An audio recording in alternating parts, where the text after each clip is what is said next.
تعليق محمد أبو تريكة على التقليل من إنجاز الأهلي في بطولة كأس العالم للأندية والأداء العالي والمباريات القوية للنادي الأهلي وشماتة الزملكاوية في طبعا خروج النادي الأهلي من كأس العالم للأندية.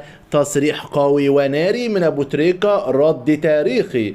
الأول يا أهلاوي عظيم اعمل اللايك، دعم كلام أبو تريكة العظيم دفاعا عن النادي الأهلي بلايك وشير يلف السوشيال ميديا كله، حيث قال تريكة: بص بقى يا اهلاوي، هو هيلعب معاك ازاي؟ هيقول لك الاول انتر ميامي ده فريق عواجيز، مع ان متوسط اعمار الفريق كان نفس متوسط اعمار الاهلي، ومع ان انتر ميامي ما خسرش ولا ماتش في المجموعة وكسب بورتو. بعدها هتيجي تلعب بالميراس هيقلل منه، مع ان فرق البرازيل ما خسرتش اي مباراة لحد دلوقتي وعاملة أقوى أداء في البطولة، وفلامينجو كسب تشيلسي وبوتافوجو كسب باريس.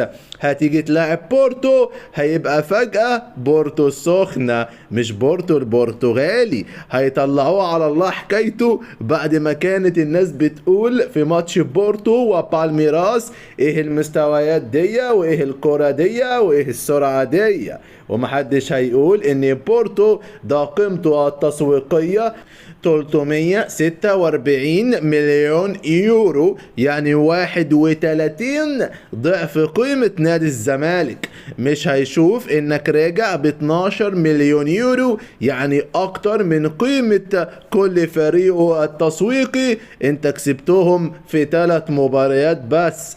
هيقول ان دي حاجة عيب انك تبقى الاخير في مجموعة فيها انتر ميامي وبالميراس وبورتو، بس مش هيشوف ان لو ده عيب يبقى قابل ازاي على فريقه انه يخرج من مجموعة فيها تونجيت ولا ساجرادا. هو فاهم ده كويس وعارف الحقيقة، لان مفيش حد ساذج للدرجة دي، بس هي دي الحاجة الوحيدة اللي يقدر يعملها، لان فكرة انه يحصلك او يوصل للي انت فيه دي مستحيلة. فالحل انه يقلل من اللي انت بتعمله علشان ساعتها بس يقدر يكمل، وعشان كده هيفضل ناديهم في الحتة دي لانه بقى صورة ليهم ولعقليتهم.